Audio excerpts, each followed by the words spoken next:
We've seen that 40,000 people were actually lost in the care sector because we did have a particular policy. And I wonder now, just in reflection, when you look back on things, would you have done it differently in terms of the mandate that was brought in? Would there be a sense that we could bring those people back into the workforce to reinstate and compensate them?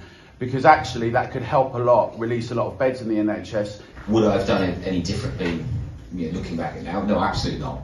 Because when you're a minister, you have to make decisions based on the facts and information you have in front of you at the time. You're not able to predict the future.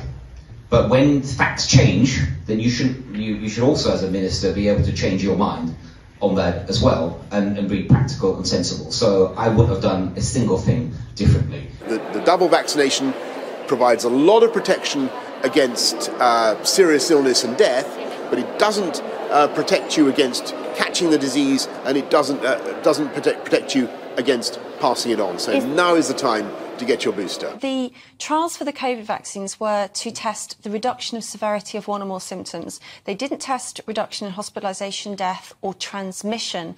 Sajid Javid here, when mandates were being rolled out for care home workers, literally said, get a jab or get a new job.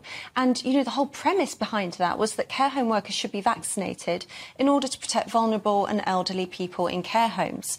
But there was never any evidence, not any good hard evidence, that the vaccines would reduce transmission. I did find it very strange that by the time I was leaving, our residents were having their booster. They'd had the first two.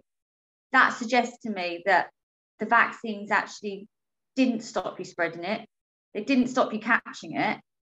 So it seemed very strange that I was going to get sacked for not having it at this point. The vaccine's reducing transmission only for about 8 weeks. With Omicron, it's probably less. And for that, I would be dismissed if I don't have a vaccine. The science isn't strong enough. That's your view. And your views? Do you have a view on that?